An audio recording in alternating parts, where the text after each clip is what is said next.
और इकराम रब्बानी साहब की इंट्रोडक्शन टू पाकिस्तान स्टडीज़, जो लोग ओ लेवल करके आए हैं उन्होंने ये बुक यकीनन देखी होगी। और क्योंकि इकराम रब्बानी को ज़्यादातर लोग पढ़ते हैं ओ लेवल में। और लास्ट में history of the peoples of Pakistan. ये 4 बुक्स हैं जो यहाँ पर रिकमेंड की गई हैं। लेकिन मैं आपको एक आसान सी बुक बता देता हूँ जो आपके सारे मसाइल हल कर देगी। क्योंकि ये जितने भी बुक्स हैं ये एक जैसे रिसर्च वर्क होता है, एक थीसिस होता है, इस टाइप की किताबें हैं ये। आपको चूँकि अपने आंसर शीट के लिए मटेरियल चाहिए होता है और उसमें जो है आप चाहते हैं कि हेडिंग्स भी बनी हुई हों और पॉइंट्स भी बने हुए हों, ताकि हमें पेपर में लिखने के लिए अपना जवाब या अपना आंसर तैयार ना करना पड़े, बल्कि हमें पका-पकाया मिल जाए। इन किताबों में आपको रेफरेंस ऐसा नहीं मिलेगा। इन किताबों को पढ़ के आपको बाकायदा सॉरी?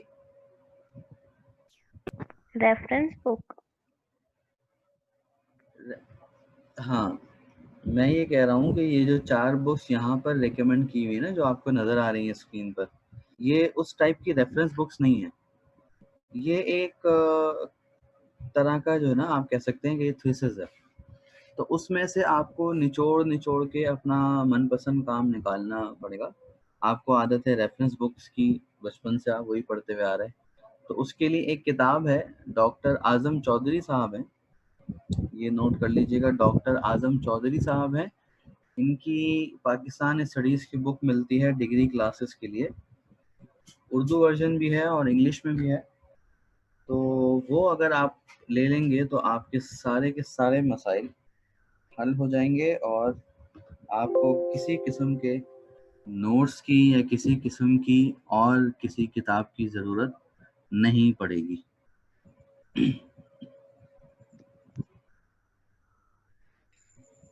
ठीक है जी, हो सर एक सकता है। क्वेश्चन।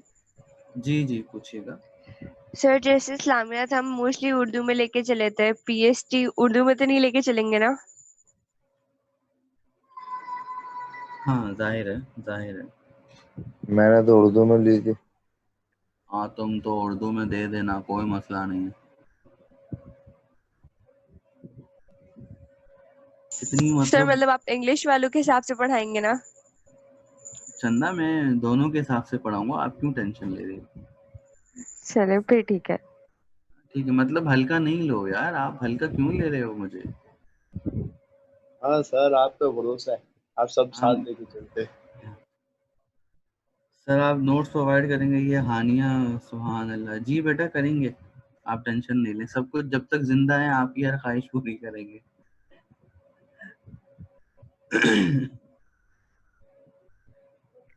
अच्छा सर ये भी एंड तक। मुझे समझ नहीं आई, क्या कहा आपने?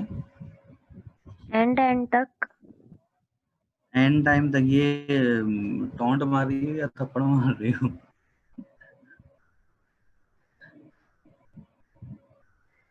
सर नहीं सर, इस्लामियत के रिजल्ट कब जनरली तक बोल आएगा? रही थी। मार्क्स आपको देना है ना। हाँ, मार्क्स मुझे देना। सर इस्लामियत के रिजल्ट कब तक आएगा? जब कॉपीज चेक होंगी बेटा तभी आएगा। ओके। बस सर पास कर दीजिएगा, और कुछ नहीं चाहिए आपसे, पास कर दो। क्यों भाई, पैसे खिलाएं तुमने मुझे जो पास कर दूं?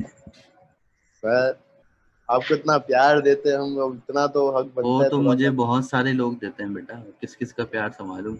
सर आपने एक्स्ट्रा शीट एक्सेप्ट हमारा कर लिया संभाल लो, ना? बच्चे हैं हम तो आपके। एक मिनट, वो क्या बोल रही है? एकरा क्या कह रही हो?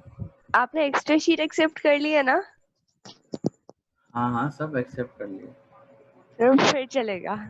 वैसे बाय द वे अभी तक कॉपीज की शक्ल नहीं देखी है मैंने। सर ऐसा तो ना करे। आज इंशाल्लाह कॉपीज चेक हो जाएंगी। Thank you sir. स्पेशली आज जो है कैंपस आया हूँ मैं इसी काम के लिए, ताकि कॉपीज चेक हो जाए। अच्छा बहरहाल तो भैया ये कोर्स आउटलाइन आपने देख ली, इसमें नया क्या क्या है मैं आपको बता दूं। अगर आप अच्छे बच्चे हैं और आपने इंटरमीडिएट में अच्छे से पढ़ाई की हुई है तो आपके लिए जो है वो कोई प्रॉब्लम नहीं है यहाँ पे, क्योंकि सब वही पुरानी बातें। पाकिस्तान की हिस्ट्री जो 2 साल पहले थी अब भी वही है। कायदे आज़म के 14 पॉइंट्स जो है वो 1929 से लेके आज तक वही चले आ रहे हैं। तकरीबन कोई 91 ईयर्स हो गए उनको। तो आपने जस्ट रिपीट करनी है चीज़ें। एक दो चीज़ें हैं जो कि नई इसमें शामिल है, जैसे कि कंटेंट नंबर 2 जो है इसमें ईस्ट इंडिया कंपनी का जिक्र है। मुगल एम्पायर का डिक्लाइन भी आपने पहले पढ़ा हुआ है। ईस्ट इंडिया कंपनी है या सोशियो पॉलिटिकल कंडीशंस है, ये लकीली आपने इस्लामियात में पढ़ लिया था। तो इतना कुछ यहाँ पर है नहीं टेंशन लेने के लिए, बाकी सब तकरीबन वही है जो आपने पहले पढ़ा हुआ है। और बुक मैंने आपको बता दी, डॉक्टर आजम चौधरी की बुक है। बुक का नाम जो है एक मैसेज आया था कि बुक का नाम बता दें। बुक का नाम है पाकिस्तान स्टडीज। बस आप किसी बुक स्टॉल पे जाएं, उनको बोलेंगे डॉक्टर आजम चौधरी की पाकिस्तान स्टडीज की बुक हमें दे दीजिए। और एक बात का ख्याल रखिएगा कि इनकी जो बुक है वो इंटरमीडिएट की भी आती है, डॉक्टर आजम चौधरी की। तो ये ना हो कि आप इंटरमीडिएट वाली ले आएं फिर उसमें बहुत से टॉपिक्स मिसिंग होंगे। तो कुछ महान लोग होते हैं ना, वो ऐसा कर लेते हैं। तो उनके लिए बता रहा हूँ कि जब आप किताब खरीदें तो एहतियात से देख कर के डिग्री क्लासेस वाली ही आप ले रहे हो, ठीक है। पेपर आप उर्दू में देते हैं या इंग्लिश में देते हैं उससे कोई फर्क नहीं पड़ता, ठीक है। आपके मार्क्स आपको उतने ही मिलते हैं जितने उर्दू वाले को मिलेंगे, उतने ही इंग्लिश वाले को मिलेंगे। और सर हम रेफरेंस के लिए हमारे पास जो 9 और इंटर के नोट्स रखे हुए हैं वो यूज कर सकते हैं, लाइक थोड़ा बहुत। हाँ हाँ बिल्कुल, अगर कोई टॉपिक मैच हो रहा है, जैसे बहुत सारे टॉपिक हैं जो मैच हो रहे हैं, तो बिल्कुल कर सकते हैं। Okay sir. क्योंकि मैंने कहा ना कि हिस्ट्री तो वही है पाकिस्तान की ना जो आपने सबसे पढ़ी है। एक्सटर्नल की क्या जरूरत है? सर थोड़ा सा इजी हो जाएगा क्योंकि वो नोट्स हमने ऑलरेडी फॉलो किए हुए हैं। हाँ जहन में कुछ होगा उसका खाका, ठीक है।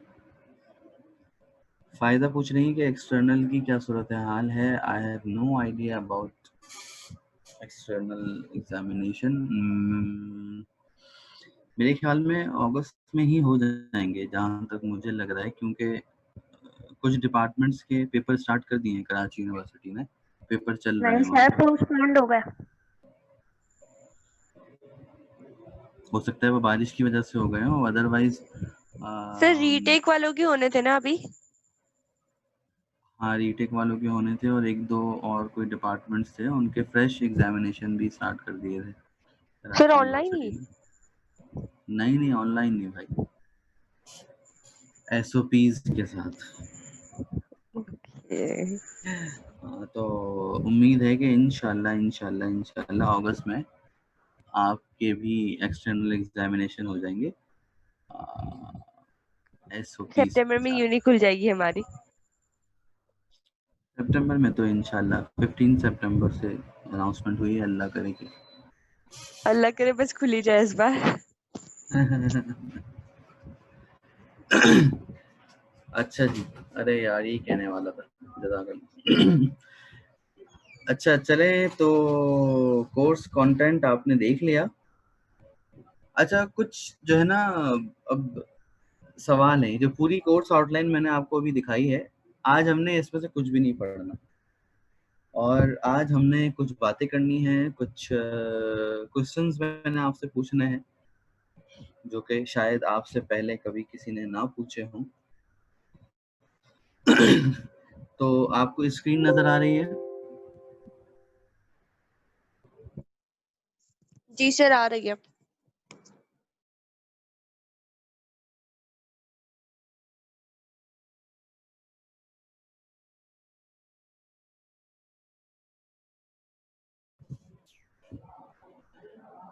Why did we demand Pakistan? हमने पाकिस्तान क्यों बनाया था?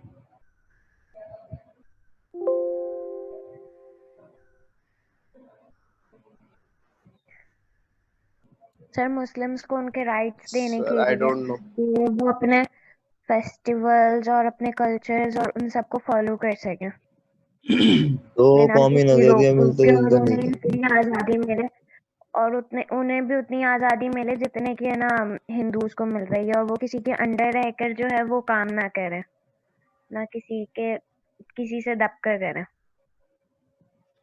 दो कौमी नजरिए सेम ना होना। ठीक है, तुम पता नहीं क्या कह रहे हो, दो कौमी नजरिया सेम ना होना मतलब? सर मैं सर ये पैदा नहीं टू हुआ था उस नेशन वक्त। थ्योरी का है ना वो लाइन, मतलब उसका मतलब सर ये बता रहा है कि पाकिस्तान की जो बेस थी वो टू नेशन थ्योरी पर थी। तो बोल क्या रहा है, बोला है टू नेशन थ्योरी सेम ना होना। टू नेशन थ्योरी सेम का क्या मतलब है? चलो खैर कोई बात नहीं, होता है जब रट्टा मार के आदमी पास हो जाए ना तो यही होता है। अच्छा खैर, तो आप ये कह रहे हैं कि पाकिस्तान हमने इसलिए बनाया था ताकि हम जो मुसलमान हैं वो अपने मज़हब पर आज़ादी से अमल कर सकें, अपने फेस्टिवल्स वगैरह को देख सकें और किसी के भी प्रेशर में ना हो और इजीली होके काम करें। इसके अलावा सर कोई और दूसरी वजह? स्लाइड शो नहीं हो रही, सर दूसरी स्लाइड शो नहीं हो रही। दूसरी स्लाइड क्यों? अभी तो पहली चल रही है। ये कोर्स कंटेंट वाली चल रही है। नहीं नहीं। हाँ हाँ वही अच्छा, चल रही है। ओ,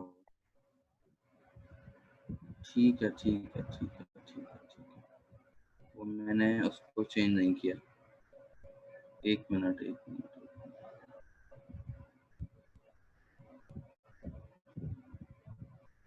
ये अब आ गई।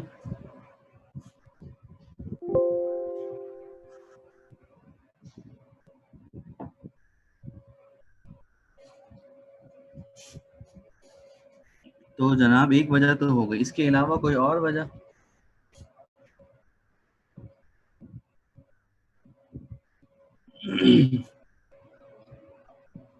इसके अलावा कोई और वजह है आपके जहन में कि हमने पाकिस्तान क्यों बनाया था?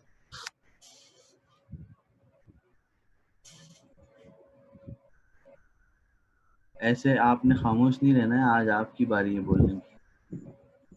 सर यही रीजन था ना कि जो मुस्लिम थे वो अपने रिचुअल्स और रिलीजन को प्रॉपर वे में फॉलो कर सकें कि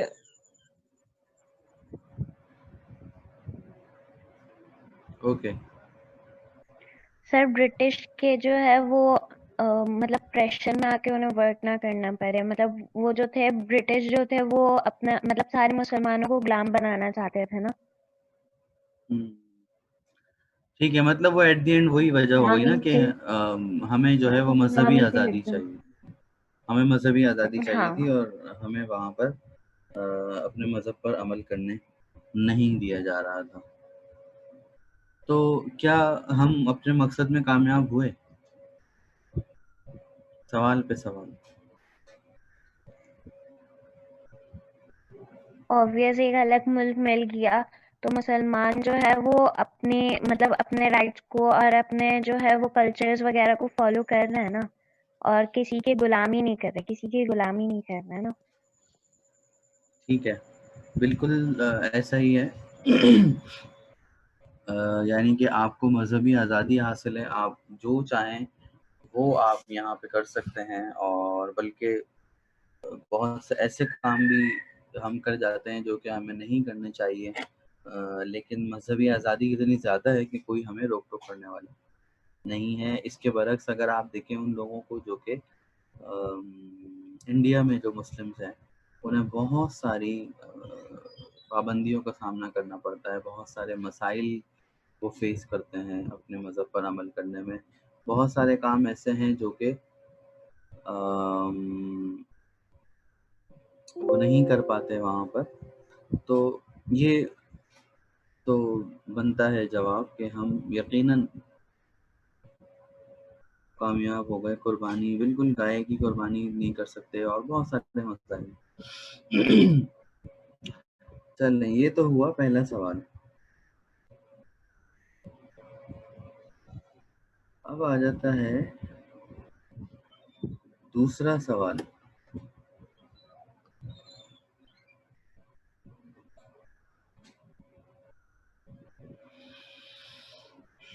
क्या ये हमारी जीत थी या हार?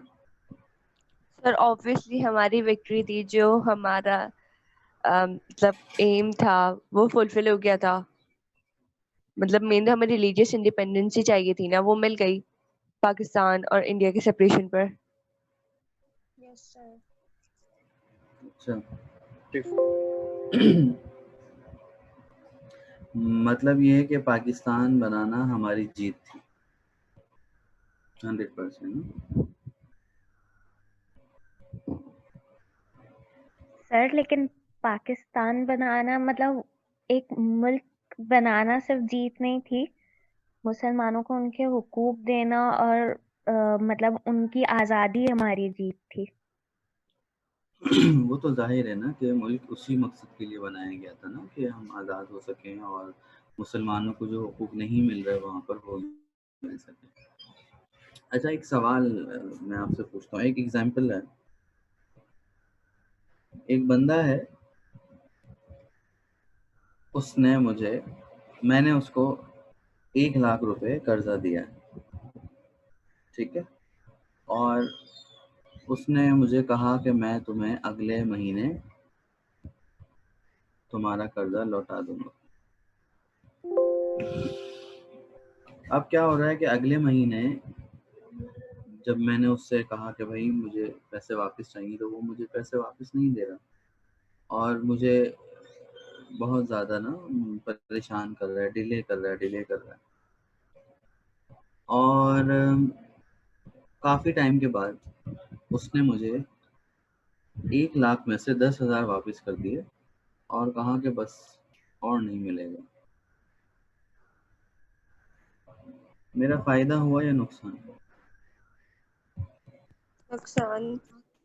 नुकसान सर। नुकसान हुआ। बिल्कुल ऐसा ही हुआ है यहाँ पर भी। मैं आपको दिखाता हूँ। ये आप देख रहे हैं मैप। ये पाकिस्तान बना हुआ है, पता नहीं कौन सा कलर है ये, पर्पल टाइप। और ये जो ग्रीन शेड है ये इंडिया है, ठीक है, और यहाँ पर ये आप देख रहे हैं ये बांग्लादेश है। ये पूरा हिंदुस्तान है ना। हम बात कर रहे हैं 1857 की बात कर लेते हैं सपोज। 1857 में ये पूरा हिंदुस्तान एक था और 1857 से पहले यहाँ पर किसकी हुकूमत थी पता है आपको? सर ब्रिटिश ब्रिटिश की। एम्पायर। नहीं, सर ब्रिटिशर्स तो मुगल मुगल्स की थी ना। 1857 में डिक्लाइन हुआ है मुगल्स का, उसके बाद आए हैं ब्रिटिशर्स भाई। 11 मई 1857 यानी कि 11th मई ऑफ 1857 ये हिंदुस्तान में मुगलों के एम्पायर का लास्ट डे था, ठीक है। तो इससे पहले हिंदुस्तान पे किसकी हुकूमत है भाई? मुगल्स की थी। तकरीबन कोई मिला जुला के ना 800 साल से लेकर 1000 साल तक हिंदुस्तान पर मुसलमानों ने हुकूमत की है, हिंदुस्तान पर, जो कि ये पूरा हमें दिखाई दे रहा है। और उसके बाद डिक्लाइन आया और उसके बाद ब्रिटिशर्स आ गए और फिर जनाब नेशनलिज्म की तहरीकें शुरू हुई और कांग्रेस बनी 1885 में, फिर मुस्लिम लीग बनी, फिर जो है वो 1930 में अल्लामा इकबाल ने पाकिस्तान का कॉन्सेप्ट दिया और 1947 में ये पार्टीशन हो गया और उसके बाद 1971 में बांग्लादेश भी पाकिस्तान से अलग हो गया और इस हिंदुस्तान के हो गए 3 टुकड़े, ठीक है। तो सवाल ये सर थोड़ा है, स्लो स्लो बताए ना ईयर्स जो आप बता रहे हैं। ये हम आगे पढ़ेंगे ना बेटा, ये सारी चीजें आएंगी स्लो स्लो। मैं चले रिपीट भी कर देता हूँ आपके लिए। 11th मई ऑफ 1857 को ब्रिटिश एम्पायर का डिक्लाइन आया था। ठीक है, ये पहली डेट हो गई। फिर 18 सॉरी, हम ना आपकी आवाज बहुत स्लो आ रही है। सर आपने मुगल बताया था, डिक्लाइन मुगल। हाँ, डिक्लाइन हुआ ना मुगल एम्पायर का, मैं कुछ और बोल गया क्या? ब्रिटिश बोला तो इसलिए मैं कंफ्यूज नहीं नहीं नहीं नहीं नहीं नहीं 11 मई 1857 को इनका डिक्लाइन आया। ठीक है जी। उसके बाद दूसरी डेट जो हमें याद रखनी है वो है 1885, इंडियन नेशनल कांग्रेस। ठीक है, और उसके बाद 1906 मैंने 1885 में क्या बताया? कांग्रेस कांग्रेस कांग्रेस का पूरा नाम तो आपको पता होगा ना, इंडियन नेशनल कांग्रेस। बहुत से लोग ऑल इंडिया कांग्रेस कह देते हैं, वो गलत है, वो ऑल इंडिया मुस्लिम लीग है। Indian national Congress 1885। ठीक है, उसके बाद 1906 मुस्लिम लीग। उसके बाद 1930 ड्रीम ऑफ पाकिस्तान, अल्लामा इकबाल ने कॉन्सेप्ट दिया पाकिस्तान का। फिर 1947, ये कोई 2% के इवेंट्स में चला के आपको 1857 से 1947 तक ले आया।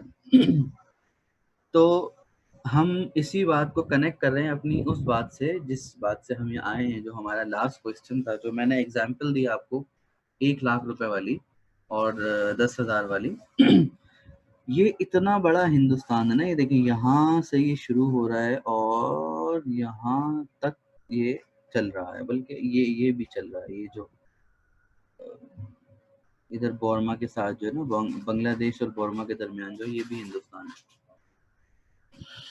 तो इतना बड़ा हिंदुस्तान था जो कि जिस पूरे के पूरे हिंदुस्तान पे हुकूमत मुसलमानों की थी, और उसके बाद डिक्लाइन आया, यानी कि पूरा जो मुल्क था वो आपसे छीन लिया गया। और उसके बाद जब आपने जद्दोजहद की, कोशिश की, मूवमेंट चलाई और जाने क्या क्या किया, तो उसके बाद इतना सा आपको वापस दे दिए। आप इसको ज़रा देखें और मुझे बताएं कि ये जो इस वक्त आपको ये पाकिस्तान का नक्शा नज़र आ रहा है, ये इस पूरे हिंदुस्तान का कितने % है आपके अंदाजे के मुताबिक? 10%। 10 तो नहीं है। तकरीबन कोई 10 तो नहीं होगा, खैर 10 तो नहीं 20 है, कर लो। ज्यादा है। सर 25%। 20 कर लो चलो। तो भाई आपने उधार दिए थे 1 लाख रुपए और आपको वापस मिल गए 20,000। आपका फायदा हुआ या नुकसान? नुकसान 80,000 का नुकसान है सर, कैसे बर्दाश्त करोगे? तो हर साल नाच नाच के जश्न क्यों मनाते हो? सर लेकिन एटलीस्ट जो मिला है इस पर खुश तो हो सकते हैं ना। अल्हम्दुलिल्लाह मिला उसी में खुश हो रहे हैं, और क्या करें सर। सर नाचने की लेकिन वजह हर ये साल है, बहुत से कम लोग बना रहे हैं। एक मिनट कोई दूर से आवाज आ रही है। अल्हम्दुलिल्लाह फॉर एवरीथिंग सर। अल्हम्दुलिल्लाह फॉर एवरीथिंग। हम ना कुछ कह रही थी। सर नाचने की वजह ये थी कि हमें इस छोटी सी जगह पर हमारे इस्लाम के मुताबिक जो राइट्स थे वो हमें फॉलो करने के लिए जगह मिल गई, और जो हमें चाहिए था एक्चुअली, जिस एम के लिए हमें ये पाकिस्तान चाहिए था, वो एम पूरा हो गया इस छोटी सी जगह में ही। तो इसलिए खुश होता है। तो हम अपनी मजहबी आजादी की खुशी मनाएंगे नाच नाच के। मतलब नाचना सर मतलब नाचते नहीं है, मतलब ये पेट्रियोटिज्म हम अपना शो करते हैं, मतलब कि हम ओ। पेट्रियोटिक हैं। तो ये जो पेट्रियोटिज्म है, इसको शो करने का कोई और तरीका नहीं है मेरे पास कमर मटकाने के सिवा। सर कमर नहीं मटकाते, इवेंट्स होते हैं प्रॉपर। जो इवेंट्स होते हैं वो तो अच्छी बात है। चीजें हमने वेस्टर्न कल्चर से अपनाई है, तो कमर मटकाना उसी है, लेकिन उसके बगैर मतलब आजकल के दौर में उसके बगैर कुछ भी पूरा नहीं होता, इसलिए लोग यहाँ भी वो करते हैं।